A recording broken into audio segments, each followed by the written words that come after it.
Oltre 5.000 persone al corteo per Gaza, al Lido, verso la mostra del cinema, centri sociali, associazioni, politici, attivisti e attori in marcia al grido di stop al genocidio. 67enne cade dal tetto dell'azienda agricola Gambugliano e muore. Era salito per verificare i danni del maltempo. 5 anni fa aveva visto il figlio morire in un incidente sul lavoro. Accusate di aver deriso, molestato e derubato di una stampella una donna disabile e 5 minorenni individuate dalla polizia di Padova, una appena 13 anni, per 4 di loro scatta al Daspo Willy. Emergenza furti in casa e borseggi. Dal sottosegretario alla giustizia della Lega la proposta: applichiamo il protocollo per le famiglie di mafia, togliamo i figli a chi insegna loro a rubare. Il leader del Movimento 5 Stelle in Veneto, dal Padovano al Vicentino, rilancia la coalizione di centrosinistra per le regionali.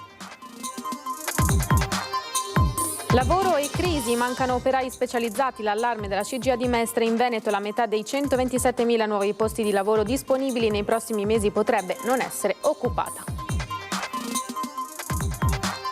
Buonasera, bentrovate e bentrovati, edizione regionale dei nostri telegiornali. Apriamo il telegiornale con la mostra del cinema, in realtà con la manifestazione, il corteo organizzato per chiedere la pace sulla striscia di Gaza, tanti in corteo verso proprio il Lido, la mostra del cinema, oltre 5.000. Lì per noi c'è il nostro Lorenzo Maier. Lorenzo, buonasera.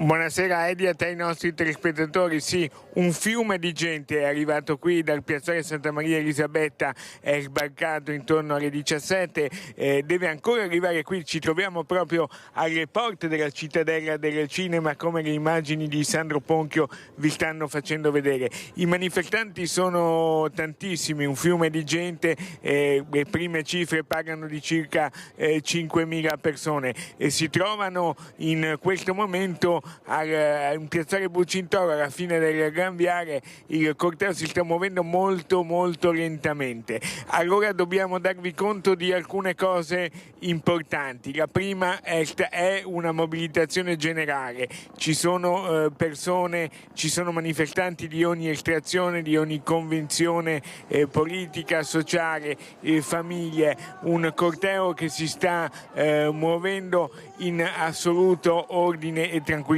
quindi una manifestazione tranquillissima, dobbiamo dirlo, che sta arrivando qui verso la mostra del cinema. Altro dato importante di questa serata, una cosa di cui si parlerà a lungo, perché la mostra del cinema sta svolgendo il suo programma normalmente, così come il corteo sta arrivando qui in assoluta tranquillità, quindi due mondi che sono un unico mondo, perché anche la mostra chiede la pace per Gaza, chiede che cessi ogni tipo di guerra, però due attività che si stanno svolgendo in ordine. Imponente ovviamente lo spiegamento di forze dell'ordine, e l'altro dato importante non è il corteo che arriverà qui alla mostra, è la mostra che si è andata anche la mostra verso il corteo per dire la pace. Perché diciamo questo? Perché nel corteo c'è una presenza nutritissima anche di attori. Tra questi possiamo citare Michele Riondino, che ha detto la mostra deve dire la propria, deve far sentire la sua voce contro ogni tipo di guerra. C'è la presenza del disegnatore Zero Calcare, c'è Tecla Insolio, c'è Ottavia Piccolo, quindi davvero tantissima gente, ed è importante anche appunto che questa gente non si sta venendo in cammino verso la mostra, ma è la mostra che è uscita dalla cittadella del cinema per lanciare al mondo questo appello, perché in questo lungomare passano in questi giorni migliaia e migliaia di persone. Aspettiamo l'arrivo dei manifestanti. Un'unica cosa dobbiamo segnalare: sembra che all'interno del corteo ci sia stato un po' di tensione per una frangia di manifestanti che aveva esposto uno striscione con tutte le bandiere, compresa anche quella di Israele, bandiera che ci è stato riferito da Leone sarebbe stata poi in qualche modo ritirata, ma questo è un episodio su cui dobbiamo ancora approfondire ogni discorso. L'importante è che arrivi alla mostra e dalla mostra un forte richiamo alla pace, ma a questo proposito vi farei sentire alcune delle voci che sono state raccolte dal collega Filippo Fois con Francesca Pezzo. Questo massacro deve finire, che Netanyahu deve essere isolato, che i governi europei, anche quello italiano, devono intervenire per mettere fine a questa situazione. Sarebbe importante mettere fine a questo massacro e riconoscere lo Stato di Palestina. Riconoscere lo Stato di Palestina avrebbe un grande valore simbolico per dire che è una prospettiva, quella a quale abbiamo sempre creduto, dei due popoli e due Stati, esiste ancora. Molti attori, molte attrici, molti cineasti in genere hanno già fatto delle cose, quindi la presenza di una voce, di tante voci contro quel che sta succedendo, contro il genocidio ormai è ovunque. Noi non possiamo essere a Gaza, che è il luogo in cui tutto il mondo dovrebbe essere, perché ce lo impediscono. Non potendo essere lì, portiamo qui Gaza. Non mi sembra che ci sia nessun tipo di chiusura.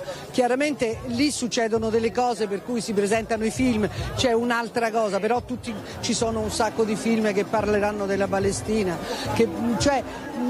Io non la vedo questa cosa di voi siete lì e noi siamo qui, sinceramente non mi sembra. Noi pensiamo che l'umanità in questo momento stia urlando a gran voce che esiste, che qui c'è la rappresentanza della meglio umanità. Le persone non riescono più a stare a casa, abbiamo bisogno di scendere in piazza, abbiamo bisogno di farlo tutti insieme per dire stop a questo genocidio.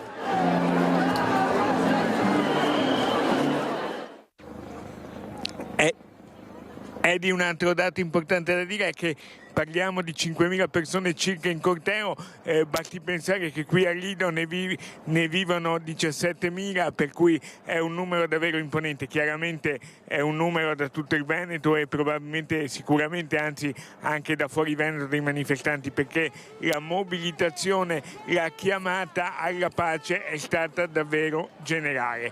Per ora tutto in perfetto ordine, imponente e discreto allo stesso tempo il servizio delle forze dell'ordine, perché oltre alla mostra e oltre a questa manifestazione Lido sta comunque vivendo una giornata di ordinaria viabilità e ci sono gli stabilimenti balneari aperti e quant'altro, per cui non è un'isola chiusa, è un'isola aperta e tutti qui chiedono e chiediamo la pace e la fine di ogni tipo di guerra.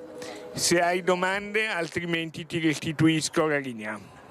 Grazie Lorenzo per questo aggancio puntuale sulla mostra del cinema e sulla manifestazione in corso. Continueremo con i collegamenti con te fino al TG di Treviso. Intanto noi proseguiamo con il telegiornale, passiamo alla politica. Oggi è la giornata di Giuseppe Conte, leader del Movimento 5 Stelle, che ha fatto un tour dal Padovano al Vicentino. Sentiamo. Aspetteremo il candidato, deciderà quando finiranno di litigare, insomma, però di solito in prossimità dell'appuntamento elettorale, quando c'è odor di potere, si cementano e trovano una soluzione. Sorride sulla mancanza di un candidato presidente per la coalizione di centrodestra Giuseppe Conte nella giornata veneta che lo porta tra Padovano e Vicentino. Forte dell'accordo con il Partito Democratico e le forze che sostengono Giovanni Manildo, il presidente del Movimento 5 Stelle ammette che la sfida è tutta in salita, ma possibile. Storicamente è una piazza che il centrodestra, dove il centrodestra riesce a ottenere ottimi risultati. Però ecco, io penso che questa potrebbe essere anche l'occasione per voltare pagina, per dare una svolta e per mettere alla prova un progetto che nasce molto serio, molto concreto, molto credibile. Zaia nel giudizio complessivo dei cittadini ha fatto bene, ma Zaia non c'è più.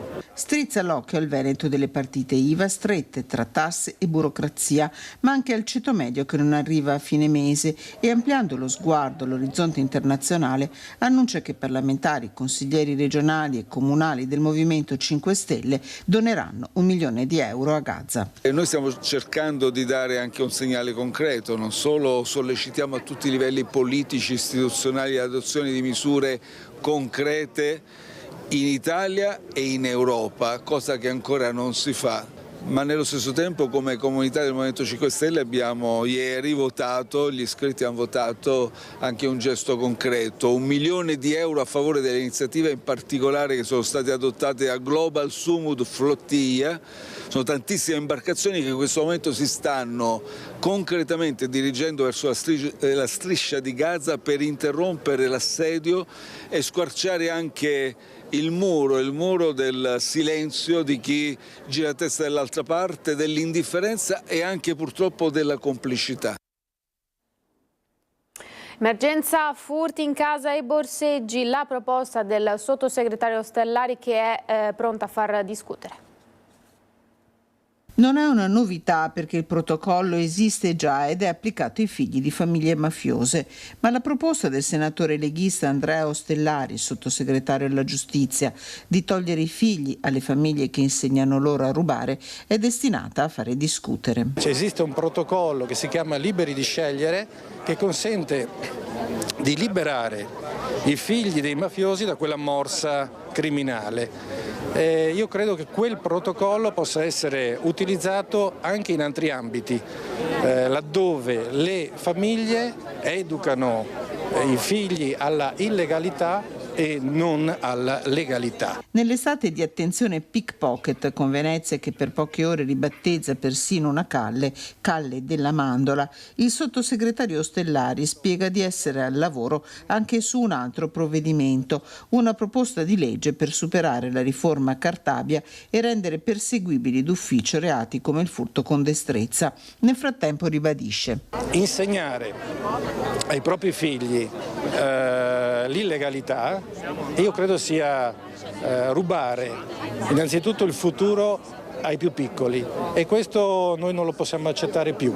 Noi dobbiamo dare dignità a tutti. Se c'è una famiglia in difficoltà va aiutata, ma se c'è una famiglia che insegna ai propri figli solo l'illegalità, io credo che in questo caso lo Stato debba intervenire. Così come facciamo con i mafiosi, lo facciamo anche negli altri contesti. Così il sottosegretario Ostellari. Ora la cronaca, andiamo nel Vicentino, un 67enne va a vedere i danni del maltempo sul tetto, cade e perde così la vita. La tragedia sul lavoro a Gambugliano è avvenuta in un'azienda agricola che sorge sui colli in via Mondeo. A perdere la vita un imprenditore domiciliato con la famiglia che probabilmente a causa del maltempo delle ultime ore stava facendo una ricognizione dei danni sulle pertinenze agricole in condizioni più fragili.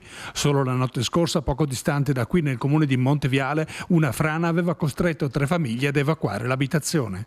Ecco, alle mie spalle vedete quel gruppo di case e quell'edificio. È successa lì la tragedia. Questa mattina abbiamo parlato con il SOMA, verso le 9 ha ricevuto una chiamata proprio di soccorso dove Paolo Sella di 67 anni era salito su uno degli annessi rustici sul tetto, forse per controllare lo stato di manutenzione, visto che ci sono una serie anche di buchi presumibili sul colmo, e nell'affrontare questo sopralluogo ha perso l'equilibrio ed è caduto a terra.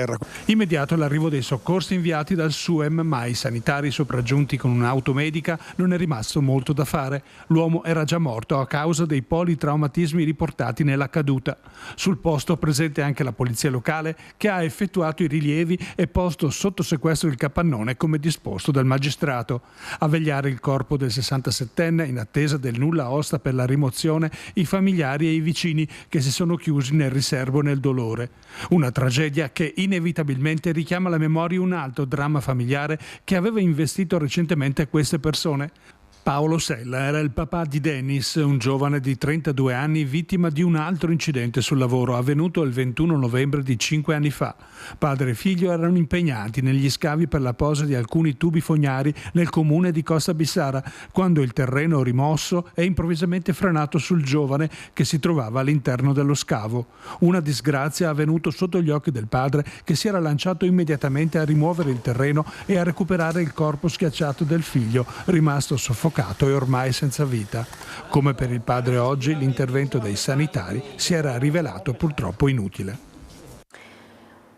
Ad Isola Vicentina cade una grande porzione dell'intonaco esterno di una chiesa sul sagrato frequentato spesso dagli scout. La notte scorsa alcuni calcinacci sono caduti dalla parete est della chiesa di San Pietro Apostolo in Isola Vicentina, danneggiando anche la copertura del tetto sottostante. Questa mattina i vigili del fuoco e la polizia locale sono intervenuti per mettere in sicurezza l'area. L'ufficio tecnico comunale ha partecipato alle operazioni, garantendo poi la chiusura dell'area stessa, che è un'area di passaggio e che viene utilizzata anche dal gruppo scout per le attività settimanali.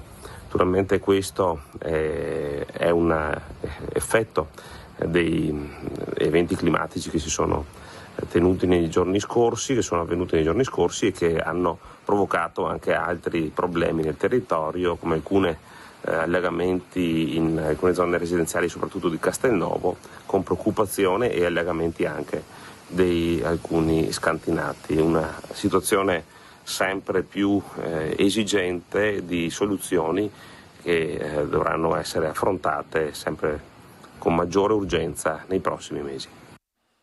Maltempo fa franare le montagne, caduta di un masso a Longarone. Non c'è pace per la rete viaria della provincia. Questa volta a fare le spese del maltempo è stata la strada provinciale 251 in territorio di Soffranco, frazione di Longarone, con dei massi che hanno ostruito la principale via di accesso alla Val di Zoldo. Disagi purtroppo per chi percorre questa strada che collega la parte della provincia con la Val di Zoldo e che ha costretto per diverse ore a chi voleva raggiungere questa località attraverso Cibiana oppure la parte agordina. Devo dire che è un tema che purtroppo sta colpendo la nostra provincia durante quest'estate estremamente piovosa. Questa volta è toccato a noi qui in questo tratto di strada. Il masso era veramente di grandi dimensioni, fortunatamente non ci sono stati danni per chi passava in quel momento, e questo è bene. L'emergenza era scattata ieri sera grazie alle segnalazioni di alcuni cittadini.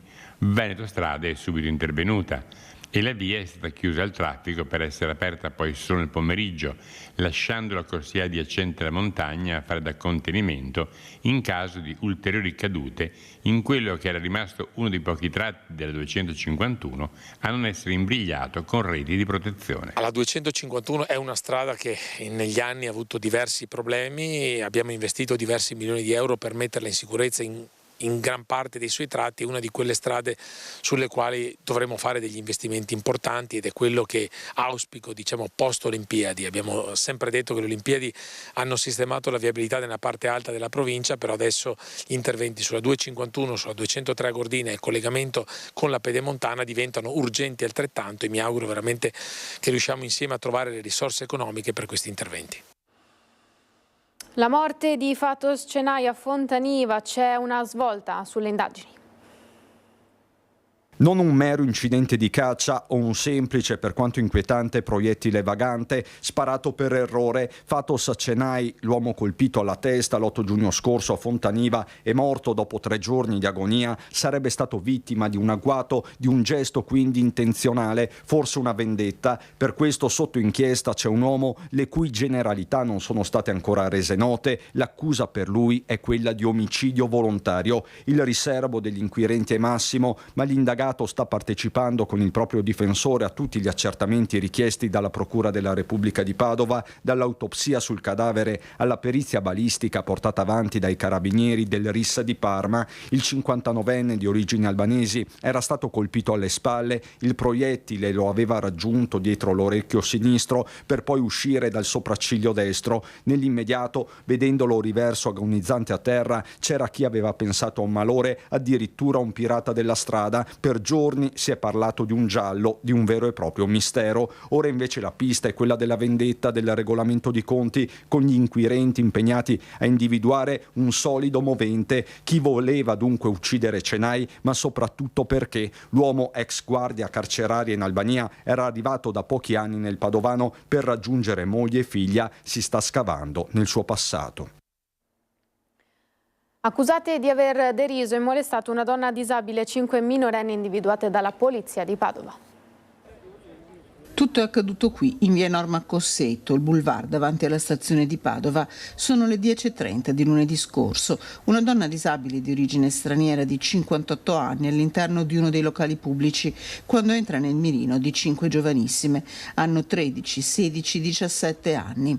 Le ragazze, forti dell'agire in gruppo, iniziano a deriderla, a insultarla. La colpiscono anche con i getti d'acqua di una pistola a giocattolo. La seguono nel bagno, arrivano addirittura a toglierle la stampella ortopedica che le permette di muoversi, tutto sotto gli occhi dei presenti e senza mai cedere alle disperate richieste di aiuto della donna, che viene seguita anche quando lascia il locale ed esce in strada. È a quel punto che da via Norma Cossetto arriva una richiesta di aiuto al 113. Le volanti arrivano sul posto, prestano dapprima aiuto alla donna, poi nel giro di poco individuano le 5 giovanissime e procedono a identificarle. Immediati riscontri di quanto accaduto arrivano anche dalle immagini girate dalle telecamere di videosorveglianza che non lascerebbero dubbi. La più grande 17 anni, 3 di anni ne hanno 16, la più piccola solo 13, ma si tratta di ragazze che le forze dell'ordine conoscono perché in un recente passato sono state accusate di minacce, lesioni, estorsioni nei confronti di coetanei. Le indagini sono ancora in corso. Nel frattempo il questore Marco Dorisio, attivata la divisione anticrimine della polizia, ha firmato nei confronti di 4 delle 5 ragazze un daspo Willy, vietando loro l'accesso nelle aree di Piazzale Stazione per 3 anni. 2 giovanissime sono state raggiunte anche da un avviso orale. Un fenomeno che sta assumendo contorni sempre più preoccupanti. A Padova da gennaio sono 107 minorenni segnalati al Tribunale dei minori di Venezia, 15 sono stati arrestati. In tutto il 2024 erano stati 108. Allarme assunzioni in Veneto, lo ha lanciato la CGA di Mestre. Il disallineamento tra domanda e offerta di lavoro si sta accentuando sempre più, in particolar modo nel Veneto. Carpentieri, gruisti, fresatori, saldatori, operatori di macchine a controllo numerico computerizzato. In Veneto gli operai specializzati stanno diventando introvabili e 4 colloqui su 10 finiscono deserti. Poco più della metà dei 127.000 nuovi posti di lavoro disponibili in regione da qui ad ottobre sarà di difficile reperimento.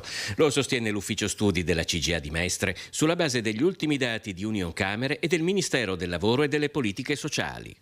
Questa situazione si sta aggravando perché dopo il periodo del Covid tra i giovani è sempre più diffusa la ricerca di occupazioni caratterizzate da elevati livelli di flessibilità oraria.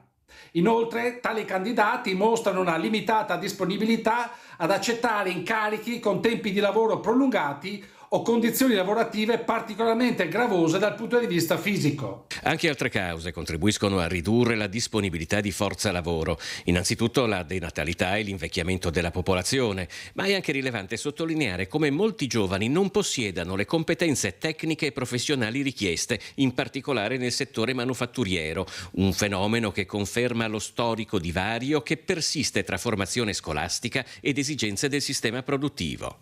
Sono dinamiche che stanno causando gravi difficoltà a numerose piccole imprese, le quali incontrano crescenti ostacoli nel reperire figure professionali altamente qualificate nell'edilizia, nella meccanica, nel legno, nel tessile, nell'abbigliamento e nelle calzature. I settori dove è sempre più difficile reperire operai specializzati riguardano l'edilizia e il manufatturiero, in particolare nelle filiere del legno, del tessile, abbigliamento, calzature e della metalmeccanica. Le più colpite dal fenomeno sono le imprese di piccole e piccolissime dimensioni.